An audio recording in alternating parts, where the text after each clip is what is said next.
Bonjour à tous, la famille olympique de Marseille, c'est Franky Foot. J'espère que vous allez bien. On se retrouve aujourd'hui pour un petit JT Actu OM. On va parler de Mercato, de l'actualité du club.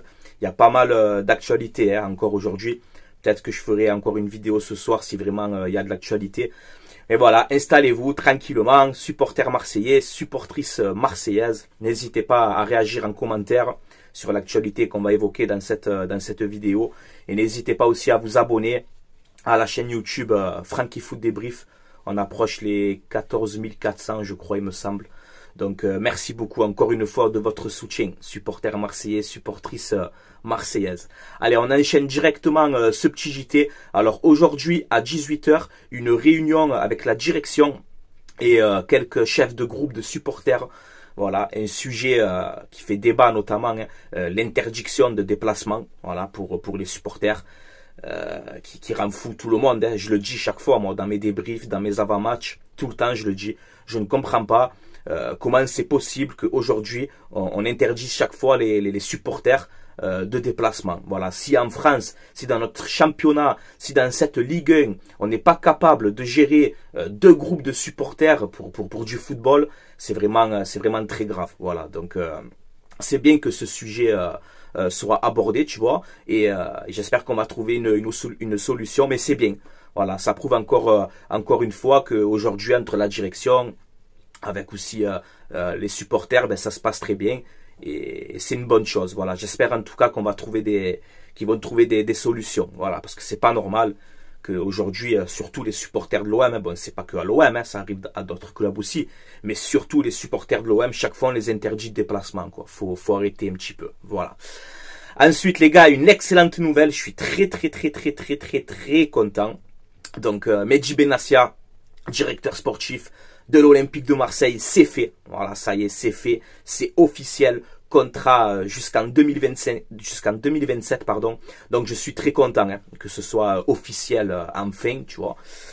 Ça prouve bien, encore une fois, que ce fameux projet de 3 ans avec Mehdi Benassia, Longoria, Ravanelli, De Zerbi, son staff, Rossi, ben c'est cohérent, voilà, c'est cohérent, une direction forte, un entraîneur avec son staff concerné, des joueurs aussi ben, qui mouillent le maillot en ce moment, hein, on va pas dire le contraire, mais voilà, non, c'est bien, c'est une belle histoire aussi les gars, hein, pour Mehdi Benassia, c'est vrai, hein, joueur formé à l'Olympique de Marseille, hein. Voilà, malheureusement, il n'a pas eu sa chance à l'OM en tant que joueur. C'est vraiment dommage. Mais c'est une belle histoire. Voilà, dédicace à Ambou, hein, au frérot aussi sur Twitter, que je suis énormément. Il a fait ce petit post-là. Il a entièrement raison, c'est vrai. Ça, il est formé à l'Olympique de Marseille et aujourd'hui, il se retrouve directeur sportif. Donc, c'est une belle histoire. En tout cas, moi, vous le savez, j'adore Mehdi Benassia. Je suis content qu'il est chez nous. C'est un Marseillais. Il sait ce qu'il veut. Il travaille bien, tu vois. Il travaille bien. Il a de l'ambition pour l'OM. Et je suis très content de sa signature. Voilà. J'espère que le projet va continuer à grandir. Voilà, les gars. En tout cas, je suis très content. Ensuite, un objectif aussi pour Pablo Longoria et pour Mehdi Benassia, en termes pour le centre de formation, c'est de promouvoir donc des jeunes du centre de formation, lancer des jeunes, tu vois, travailler avec les jeunes et assurer de belles plus-values plus tard, dans l'avenir. Donc ça c'est bien. C'est pour ça aussi que Roberto De Zerbi est à l'Olympique de Marseille. Il lance les jeunes, il n'a pas peur de lancer les jeunes. On l'a vu. Hein. Il a mis des Alexis Koum, il a mis des Bilal Nadjir, des Bakola, tu vois, il est rentré contre le Havre. Donc voilà, il y a des jeunes aussi. Ça prouve bien que les jeunes, ben vous avez votre chance avec ce nouveau projet. Voilà, après, il faut pas griller les étapes. Hein. Il y a un monde d'écart entre la réserve, les pros, tout ce que tu veux.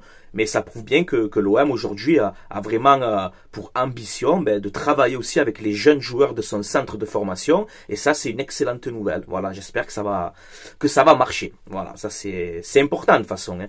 Un bon centre de formation dans un club, c'est très important. Voilà. Ensuite, on va parler de Mercato avec... alors ça, les gars, je l'ai pas vu venir. Pourtant, c'était même Fabrizio Romano qui avait annoncé Paul Lopez à Lens et tout. Mais là, il y a eu vraiment un retournement de situation incroyable. Je l'avais pas vu venir.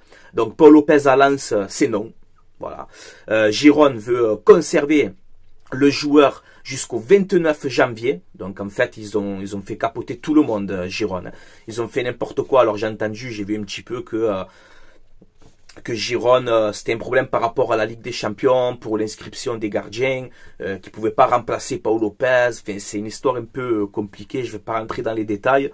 Mais voilà, c'est n'importe quoi. Et je crois que c'est la première fois que je vois ça, où tu vois Paul Lopez avec le maillot de Lens, donc c'est officiel, il a le maillot, tu vois, c'est fait, c'est bouclé. Et au dernier moment, on annule tout. Non, Lopez revient à Girone, finalement on doit te garder. Ah, c'est n'importe quoi. Franchement, j'ai jamais vu ça, les gars. Dites-moi si vous avez des souvenirs, mais franchement, j'ai jamais vu une action comme ça, là. Ça m'a rendu fou. Lopez, bon, ben, il est dégoûté. Franchement, force à toi, hein, Paul Lopez. T'as vraiment pas de chance, quand même. C'est impressionnant. Il va à Girone, il joue pas. Là, il veut se relancer après à Lens. Il était content, tu vois, de se relancer. Il avait même fait des efforts financiers pour aider l'Olympique de Marseille et aider Lens. Tu vois, c'était parfait, quoi, tu vois. Ben voilà. Donc Lopez, il est dépité. Donc force à toi, hein, Paul Lopez. Franchement, il a pas de chance, ce joueur. Donc on verra bien pour la suite de ce dossier. Ensuite, concernant Lilian Brassier, bon, toujours pas d'offre, hein, pour le défenseur de l'Olympique de Marseille. Rennes, toujours intéressé, voilà, par Lilian Brassier. Je rappelle quand même qu'il est formé à Rennes, hein, donc attention au Stade Rennais, ils doivent se renforcer dans ce mercato. On a aussi Villarreal, on a, je crois, des clubs allemands aussi, me semble. Donc voilà, pour l'instant, il y a des clubs, il y a peut-être des négociations en cours, mais en tout cas, il n'y a toujours pas d'offre pour le moment pour Lilian Brassier, mais il est vraiment sur le départ, quoi. Ensuite, Brice Samba, joueur, gardien formé à l'Olympique de Marseille. Brice Samba aujourd'hui signe à Rennes, donc on va jouer contre lui, hein, samedi. Rennes Olympique de Marseille, il y a un beau duel aussi, hein, Sampaoli contre De Zerbi, ça va être pas mal ça à regarder. Alors Samba à Rennes, l'OM va toucher à 300 000 euros, comme il est formé à l'Olympique de Marseille, donc c'est au titre des indemnités, il est compliqué ce mot. Bon, par rapport à la formation, on va abréger rapidement. Comme il est formé chez nous, ben, l'OM va toucher à 300 000 euros pour le transfert de Samba à Rennes. J'ai vu aussi, les gars, une info là, je sais pas si vous avez vu tourner. Samba à Rennes va toucher 500 000 euros par mois. Incroyable. Et Seko Fofana, qui a signé à Rennes, va toucher 750 000 euros par mois. Oh, les Rennais, vous avez craqué ou quoi? Oh, c'est des salaires de... Seko Fofana, il a quasiment le salaire, peut-être plus que Aubameyang. Quand Aubameyang était à l'Olympique de Marseille. C'est quoi ce truc qui se passe à Rennes, là? C'est compliqué en ce moment pour les clubs de Ligue 1 financièrement. Et tu vois Samba, 500 000 euros par mois. Et Seko Fofana, qui vient d'Arabie Saoudite, 700 000 euros par mois. N'importe quoi, Rennes, hein. Là, je comprends pas. Pourtant, la famille Pinot, enfin, c'est un bon club, hein. Ça, c'est bien géré. Bon, même s'il faut un très mauvais début de championnat. Mais quand j'ai vu ces salaires-là, compliqué, hein. C'est qui, Seko Fofana? C'est 700 000 euros par mois, c'est qui? C'est Caicedo de Chelsea? Ah, n'importe quoi, franchement, n'importe quoi. S'il y a des supporters rennais, dites-moi en commentaire, parce que je vois cette actualité, je comprends pas. J'ai rien compris. Bref, concernant Chancel Mbemba, alors il y a plusieurs clubs aussi intéressés par le joueur. On a des clubs de Ligue 1, on a des clubs étrangers aussi. Et là, on a encore une fois un club d'Arabie Saoudite. Alors, c'est pas la première fois, hein, que l'Arabie Saoudite, que des clubs saoudiens sont intéressés par Chancel Mbemba. Là, c'est Al Fateh, je crois, qui sont intéressés. L'OM réclame toujours 3 millions d'euros minimum pour se séparer de Mbemba. Et comme je t'ai dit, je le répète encore une fois, mais Mbemba libre à la fin de la saison. Il rentre pas dans les plans de Zerbi. Je préfère gagner 3 millions maintenant que 0 cet été. Voilà. Donc j'espère qu'on va trouver enfin une solution pour Chancel Mbemba, qui mérite aussi, hein, de jouer au foot. C'est dommage de le voir comme ça. Donc pour que tout le monde soit content, ben, tu quittes Olympique de Marseille, tu joues au football tranquillement. Nous, on récupère un peu d'argent et tout le monde il est content. Voilà. En tout cas, nous, en tant que supporters de l'OM, on garde, moi personnellement, je vais garder un très bon souvenir de toi sur le terrain, il n'y a pas de problème. Voilà. Ensuite, bon, ben voilà, comme je vous expliquais tout à l'heure, Brassier, il n'y a toujours pas d'offre, mais il est proche du départ. Bamo Meïté aussi, je pense que ça va s'accélérer dans les prochains jours. Faut trouver une solution aussi pour Paul Lirola. Si tu recrutes un arrière-droit dans ce mercato, Paul Lirola n'a plus sa place à l'Olympique de Marseille. Amin Harit, Ismaël Koné, bref, on verra bien, il y aura quand même pas mal de départs. Peut-être le petit Lafont aussi en prêt, même si je ne suis pas pour ça. Donc on verra bien concernant les départs. Là, on a eu une info aussi Alors il y a eu un match entre le Sporting et Porto, un gros match au Portugal, un choc. Et on a des scouts, alors de pas mal de clubs, du Barça, je crois, de l'Inter, mais on a des scouts de l'Olympique de Marseille qui étaient présents pour ce match-là, pour Sporting Porto. Donc est-ce que l'OM, est-ce que les recruteurs de l'OM ont dans le viseur des joueurs du Sporting ou de Porto? À surveiller, à surveiller. En tout cas, il y a pas mal de bons joueurs dans ces deux équipes-là, donc ça peut être quelque chose d'intéressant. Voilà, on verra bien cette info dans l'avenir. Ensuite, on reparle de cette piste-là. Je voulais faire un petit point avec vous aussi. L'OM s'intéresse bien à Reda Belayan. Donc, c'est un milieu central, milieu défensif de 20 ans, marocain. Il joue en Serie A à Hellas Vérone. Alors attention, il y a beaucoup de concurrence pour ce dossier. On a la Juventus, on a l'Inter, la Lazio, donc les gros cadors de Serie A, je crois le Milan aussi, je suis pas sûr. Les gros cadors de Serie A sont intéressés par ce jeune joueur, donc c'est vraiment un joueur à fort potentiel. Alors hier, j'ai pas vu des matchs de l'Hellas Vérone, donc je vais pas te dire je le connais, il est trop fort, non. Voilà, je te dis la vérité.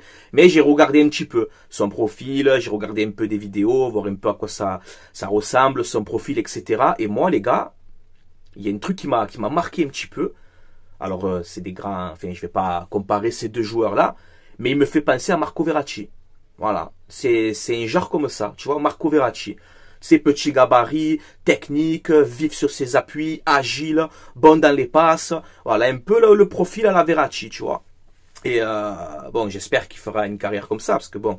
Si Reda Belayan, là, c'est un profil comme ça, qui signe à l'Olympique de Marseille, bon, il peut nous faire énormément de bien, tu vois. Donc, s'il y a des supporters marocains, dites-moi en commentaire si vous avez un peu des infos sur ce joueur-là. Mais voilà, je t'ai dit, il y a des gros cadors de Serie A, l'OM aussi intéressé. Et voilà, après les vidéos, faut pas, tu le sais, en vidéo, c'est toujours très fort. Après, à l'OM, c'est un autre cap, il y a la pression, tout ce que tu veux. Mais voilà, c'est vrai qu'en tout cas, son profil... Vraiment, il a l'air vraiment intéressant, tu vois, c'est vrai, j'avoue. Donc on verra bien, les gars. Concernant aussi la rumeur Paul Pogba, bon ben plus de nouvelles pour l'instant, il n'y a pas trop de nouvelles pour Paul Pogba. On verra bien dans les prochains jours. Et ensuite, voilà, tu le sais, hein, moi mes pronostics pour ce mercato en termes d'arrivée. Donc là, on a fait Luis Felipe, défenseur central droitier. Je pense aussi donc que l'OM va recruter un défenseur central gaucher, pour remplacer justement Lilian Brassier. Un arrière droit polyvalent, tu vois, style Danilo, Silgila, enfin je sais pas, un truc comme ça. Un arrière droit capable de jouer dans l'axe et latéral droit. Donc c'est pour ça qu'il faut un départ de Lirola. Un milieu de terrain, voilà, on piste Andreas Pereira de Fulham. Là il y a le petit Belayan, Pogba, je sais pas, on verra bien. Et un joueur aussi offensif. Voilà, donc mon pronostic les gars, il change pas. 3 à 4 arrivées, 3 à 4 départs. Voilà, c'est mon pronostic pour ce mercato d'hiver. Voilà.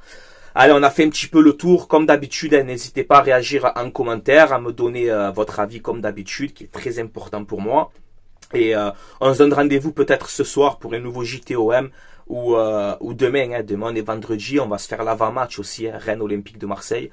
Donc voilà, il y a encore du travail, il y a encore du boulot les gars. Et vous inquiétez pas, je serai là comme d'habitude. Voilà. Allez, prenez soin de vous, supporters marseillais, supportrices marseillaises. Et on se donne rendez-vous ce soir ou demain pour l'avant-match Rennes Olympique de Marseille. Voilà. Allez, ciao, ciao, prenez soin de vous et allez l'OM les gars. À la vie à la mort, comme d'habitude. Ciao, ciao tout le monde, prenez soin de vous.